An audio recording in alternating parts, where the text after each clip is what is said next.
Hey everybody, how you doing? Back again today now with an Making a Murderer video, of course. If you don't know, Kratz and Buting and Tom Fassbender were on the Dr. Phil show today. So that's why we're here doing this video.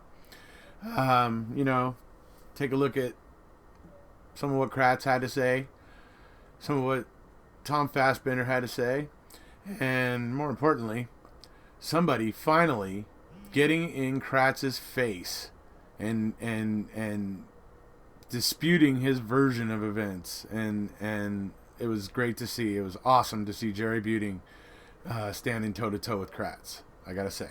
So that was probably the biggest thing for this episode of Dr. Phil that I liked. I will say this: it does seem like Dr. Phil is starting to slip, maybe towards leaning a little more towards guilty. But he does try to remain objective, which is something I can respect.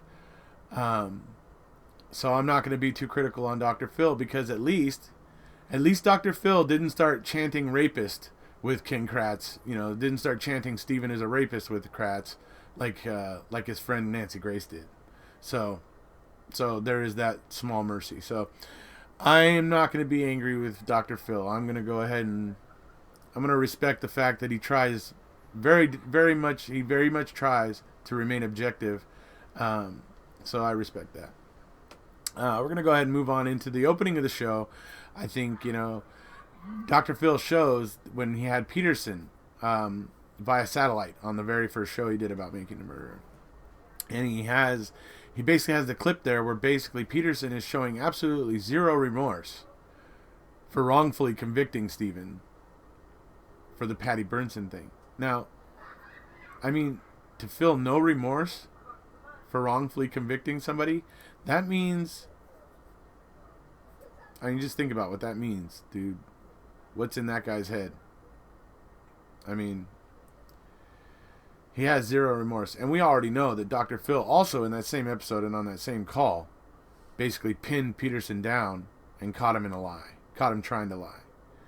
Pointing out that, wait a second, if you were the head sheriff at that time and Colburn filled it out a day after Stephen Avery's release, that was when you were sheriff and it got put into the safe, then that had to be you that opened the safe for them to put it in there. And, he finally had to, he basically got caught in a lie because he was trying to say it wasn't him that let them put it in there. He tried to say it was the sheriff before him and all this stuff anyways. So there's all that. So, when you got characters like that in this case, there's already issues. But so he shows that, which I thought was cool. Then it moves into the episode, and Kratz pretty much almost immediately brings up the supposed torture chamber that the inmates that were in prison with Stephen the first time when he was wrongfully convicted and shouldn't have been there, that the inmates there said that he had planned to build this torture chamber and had it all drawn out and blueprinted and whatever, right? Where is it? There's all this talk about it. There's so much talk about it. Where is it? Never found anything like that anywhere on the property. Seriously. You're talking about... Anyway. I gotta say, I have another video about something a jailhouse snitch said about Stephen. I think I go through his statement and it's provably full of crap. So, why are we believing inmates? Well, that's because they're grasping at straws, and that's essentially all they got. So we move on from that. Where is this torture chamber? All I ever hear is talk about this damn torture chamber. Yeah, that's all there is. So then we move on to Jerry moves into the next bit where now Jerry's talking about the fact that there's no prints in the RAV4. Why is there no prints? Isn't that weird? But there's blood. And it's like, so, okay, let's say he used gloves. Well, if he was using gloves, that explains why there's no prints. But then it doesn't explain how he left his blood everywhere. Right? Okay. And if he actually went through and cleaned the fingerprints, why didn't he clean the blood too? Right? I mean, why not? Why wouldn't he have been bleaching that or doing whatever to that? Right? Why did he only clean... Basically, why did he only attempt and successfully attempt completely wiped out any of his fingerprints, but just left the blood there? No problem. So, yeah. It is fishy. So, then we'll move on to Dr. Phil talks about Kratz's book, really casts a doubt, into whether or not Stephen Avery is innocent.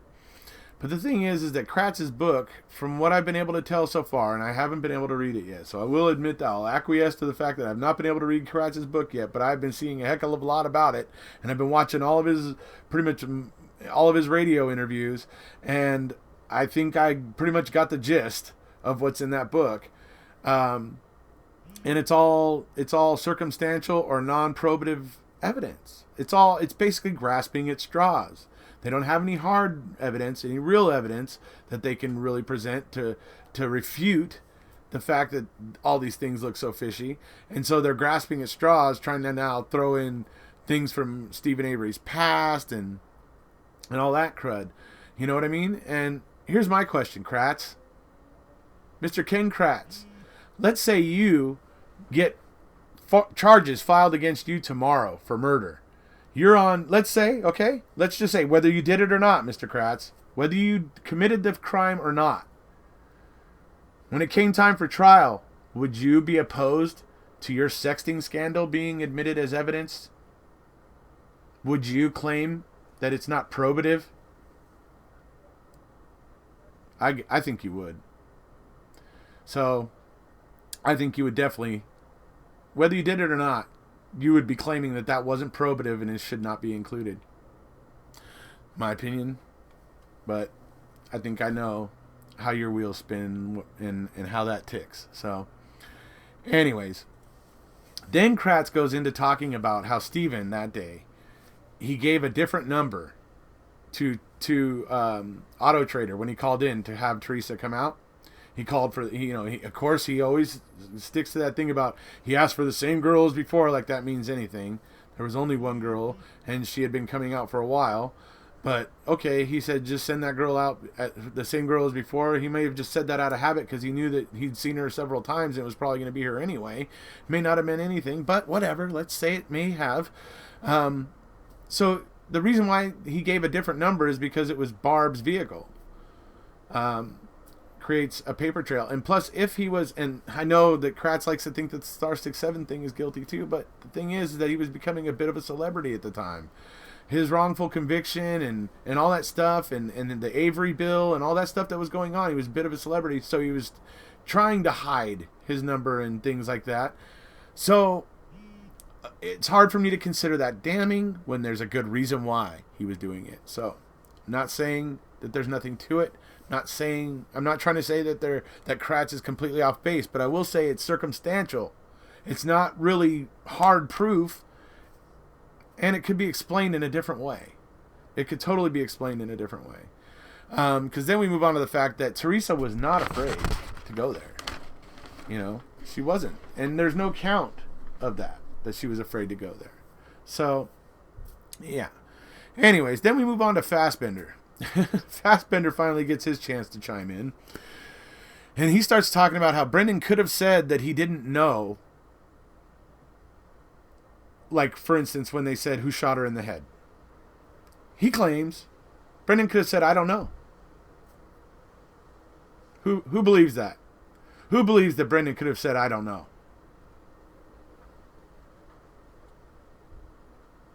Sure as hell ain't me. Because here's the thing. Had Brendan said, I don't know, we all know what would have happened. They would have been like, be honest, Brendan. Tell the truth, Brendan. Come on, Brendan. You got to be honest with us. We can't help you if you're not honest with us, Brendan.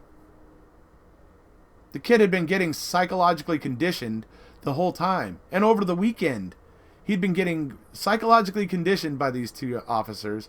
And he knew at that point that any denial was only going to be followed by basically them accusing him of being a liar. So that's what I say to that, Fassbender.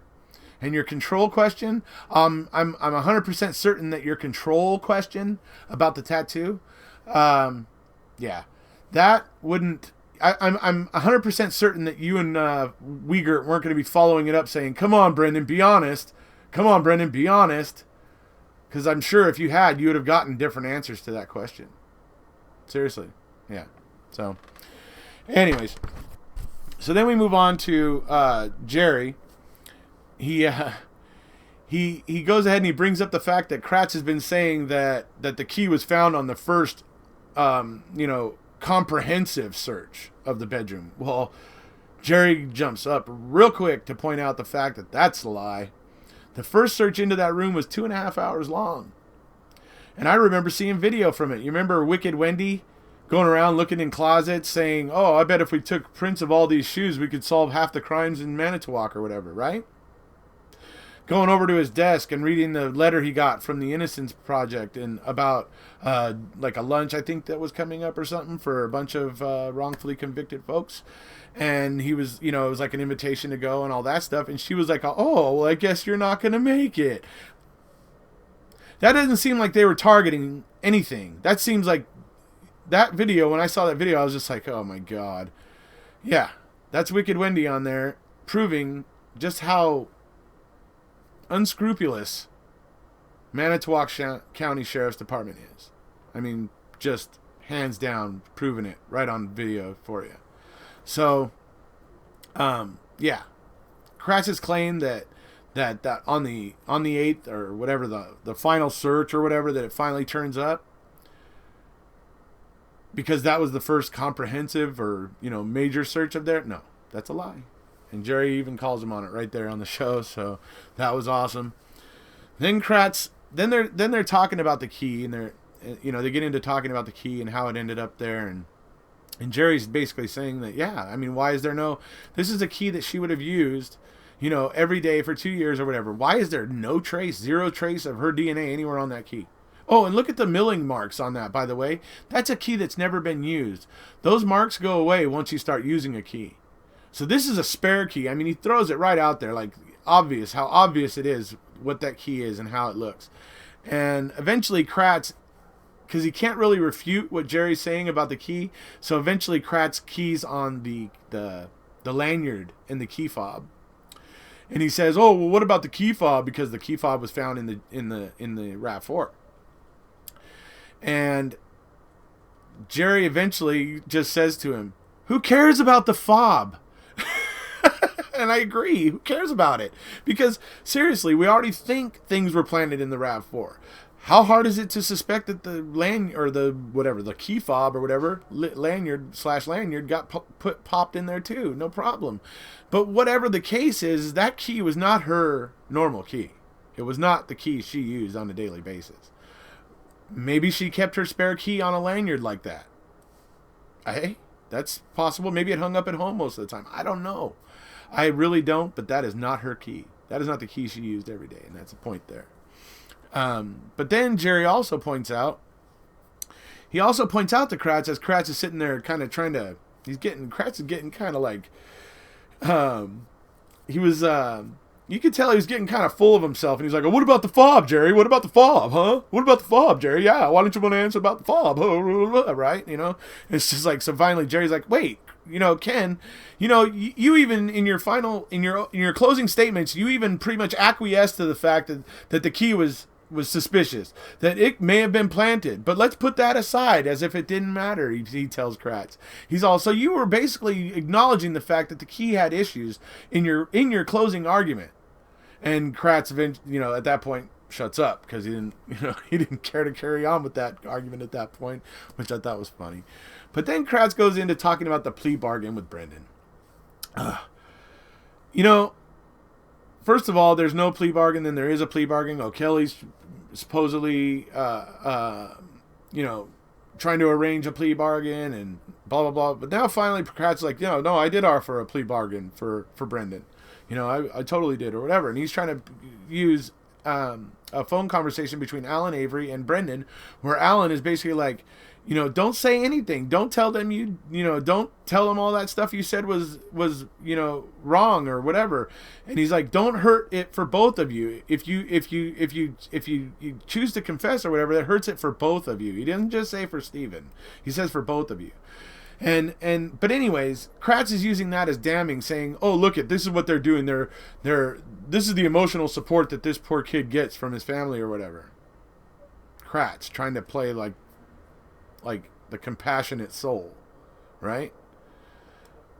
Anyway, but the fact of the matter is that Jerry comes straight back saying, "Oh yeah," but then there's a phone call with Brendan and his mother, and in that phone call, Barb, and I don't know if you guys know this, but Barb doesn't exactly follow line with everybody. She really cares about Brendan, and it's all about Brendan for her. Okay, so I want to make that clear, because as Brendan's mother, when she says something to him, he puts a lot more weight in it. And here's the thing, she doesn't always agree with everybody else. And she told Brendan, if you did it, then confess and take the plea bargain. If you didn't do it, then shut the hell up and don't tell them anything. She put it in his decision. She puts it in his hands to make the decision. If you did it, then go ahead and plea bargain out and whatever, do whatever you can to get minimal time. If you didn't do it, then keep fighting. Fight the good fight. That's essentially what she's telling him. And I guarantee you, there was one person that Brendan was putting more stock in than anybody else. There was one person he was listening to more than anybody else, and that was his mom. Okay? So that's just the way it is. Barb doesn't think the same way as Alan did. Alan was he was trying to talk to Brendan one way, but Barb doesn't think the same way Alan does. Barb was thinking about it from a little bit different standpoint, and she basically figured that, if he did it, then she wanted to get him out as soon as possible. That's why she's making that suggestion.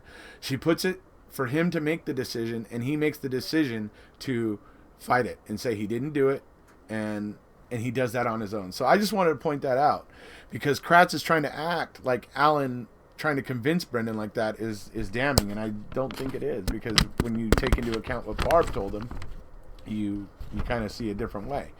So anyway, and then once again we get this story about, where Fassbender is like saying, "Oh yeah, Brendan said that they grabbed the bedding up and they threw it in the fire," and that's supposed to explain how there's no blood. There's no blood on this scene because they kept it all on the bedding, and it didn't seep through the bedding after Stephen stabbing her and then raping her, and then Brendan getting there, and then him cutting her throat and raping her, and all this raping and everything that's going on, and no blood could seep through a sheet or any kind of bedding, and it wouldn't get into the mattress. Are you kidding? Because that's a lot of blood that would be coming out. Even Kratz tried to say that, or I think it might have been Fassbender was trying to say, "Oh well, she might not have been alive when that was happening," and Buting just kind of goes, "She was alive when she walked in the door and Steven supposedly stabbed her in the stomach," and that just shut down Kratz and Fassbender right there, which was kind of funny. So it's not funny though, because we're talking about a poor innocent woman that lost her life, but the fact that these two were on here trying to bolster their case, and Jerry Buting was able to kind of handle them with really not much effort. I mean, it was kind of impressive. So then we move on to there's that they get to talking about things, and there's absolutely no proof that Stephen Avery called Otto traitor, saying that Teresa never showed up. This is a claim that's made, but there's absolutely no proof to back it up, is what Buting is basically telling Kratz. And Kratz he drops the subject. He doesn't continue on. He doesn't go, "Oh yes, it's in this," or "this person said it," or "it's in this record," or blah, blah, blah. He backs off. He doesn't want to touch it. So that tells me that there must not really be an account of that anywhere. Or it's a highly suspect account. Anyway, I don't know, but there's a story there. Anyways, Teresa was not afraid. There's no account of this. There's no account that there's this, that Teresa was afraid of going to the salvage yard, that she was afraid of Stephen or whatever. There's no real true account that anybody ever heard Teresa say this. This is just something that is hearsay, not real proof. A lot of what's been offered by Kratz, just hearsay and circumstantial. Yeah, that's all there is now. Grasping at straws, like I said, grasping at straws. So then it goes into Dr. Phil asking Ken about his sex scandal, and Ken Kratz goes into talking about that and talking about how much he loves to talk about it because he loves to talk about his recovery because he's in his recovery and everything, which is fine. I hope that's true. I do. I really do. And I hope he's working his steps, and I hope all that. I do. I'm not going to fault Ken Kratz there, unless he isn't doing it. Unless he's just blowing smoke. Then I would have an issue. But if he's actually doing it, then good for him. But he tries to minimize the sexing scandal at one point, and Jerry he tries to say how it's not connected to the Stephen Avery trial, that it all came a couple years after that. And Jerry just jumps right up and goes, oh yes? He says there's 15 women that came forward. He said, and there was some of them that dated back as far as 1999. That's how long Kratz had been doing that. So now it does turn back around, and Kratz says yes, but they did dismiss all of those charges or whatever. So I'm going to go ahead and put that in here too. That Kratz made that point, all but one. Jerry said there was one, but Kratz was interrupting Jerry. It was interesting. It was an interesting kind of melee there, but basically Jerry was saying that only one had ended up being like something happened out of it, and all the rest. And Kratz was basically pointing out that all the rest of them were dismissed and everything, whatever. But so that's what happened there. But yeah, he had accusations or allegations dating back to 1999. So then we get the cat. Everybody knows the cat thing. I have never been cool with the cat thing. I'm an animal lover, and yeah, the cat thing has always truly bothered me, but there's no evidence of Stephen doing that with animals ever, before or after that I've seen. Just that. And that account is with a bunch of drunken guys around a fire, being dumb, young, whatever. Something dumb happened. Somebody got the wrong idea up there, in their brain or whatever. I mean, I'm not condoning it. I'm not saying it's okay. I'm not saying that. All I'm saying is that it doesn't have anything to do with Teresa Halbach, and time served on that, basically. But there is no other incidents like it in, that I've seen around Stephen Avery. So I just think it's interesting that anybody who thinks Stephen's guilty just comes back to that all the time. It's like their number one reason, and I think it's ridiculous. So then we'll move on to Lynne Hartman. Ugh, Lynne Hartman. I never liked Lynne Hartman. I never cared for her. I didn't have anything against her. I just didn't care for her. And when you watch her on this show, when you realize that she was coming out of a relationship or a marriage with a police officer and was running into the arms of a prisoner in a prison, I mean, you can see that there's something a little bit weird going on there. She has some issues going on, and Jerry points that out too, that she clearly must have had some issues, to go from one extreme to the other like that, and so her statements are, I don't know, to me they're just strange. But the fact of the matter is that all she's saying and stuff, that she's received threatening letters. Mind you, there's no proof of this. She hasn't, produced any proof of it. But she says that he was calling her a lot, and she had to get him like a cease and desist order at the prison or whatever, so that he couldn't call her anymore, and stuff like that. So, the thing is with her is that she had to know what she was getting herself into. Okay, this man has spent most of his adult life in prison. He hasn't really been able to emotionally mature in terms of women. Okay, so yeah, he acts a bit like a loose cannon, especially when he's in prison where he can't do anything. He's stuck in a box. So, yeah, I wish he didn't do those sort of things. I wish he hadn't sent those letters to Lori during his first conviction or whatever. I wish those things did never happen. But the fact of the matter is, the guy is highly frustrated on his potential second wrongful conviction. The guy has spent a total of maybe 5 to 7 years of his adult life, 5 to maybe 8 years of his adult life out of prison. So when has he had the chance to develop relationship skills and emotional maturity, in particular with women? When has that been able to really happen? Yeah, it hasn't. So that explains Stephen's behavior. He's a caged animal, just, lashing out because he can't do anything else. It's the only option he has. So it's hard to put so much stock in that, because when you realize the situation, the fact is that this man has had to sit in prison twice now. And the first time, we know he was certainly innocent of the rape and attempted murder of Patty Burnson. In fact, he was the suspect that actually did it was well known and ignored. So, then we go on to the very end. Kratz basically is at the end of the show saying to Jerry, why don't you want to answer about the blood or whatever? Why don't you want to answer about the blood? Blah, blah, blah, blah, blah. Well, I got something to say about the blood. In this show, Kratz mentions the blood on the CD case and talks about how it's it's like a touch leaving of blood. Like, essentially, it was on whatever touched that CD case and rubbed it on there. So he affirms that that's a touch blood stain. Now, here's the thing. If that's a touch blood stain, why is there no fingerprint?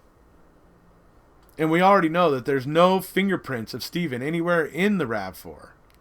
So, I mean, even when you touch something with a different part of your finger than the actual part that they consider a fingerprint, you still have similar markings on other parts of your finger or whatever. So if you touch something, it's possible to leave markings that look like a finger. So here's my thing. Why is that blood on that CD case? Why is there no fingerprint mark or anything about it? All it is a smudge? Well, wonder why there's no prints on that. Well, that's because planters wear gloves. So therefore they're not leaving their prints, just the blood that they're planting. So that's all I got to say, folks. I just thought this Dr. Phil episode was actually fairly interesting. Actually thought it was pretty well done, and I think Jerry did an amazing job of basically, answering Kratz and Tom Fassbender and even Dr. Phil. And he made a lot of sense. He just made a lot of sense. Whereas Kratz, like I say, is grasping at straws. So, anyways, folks, that's it for now. If you haven't already, please hit subscribe, and we'll see you later.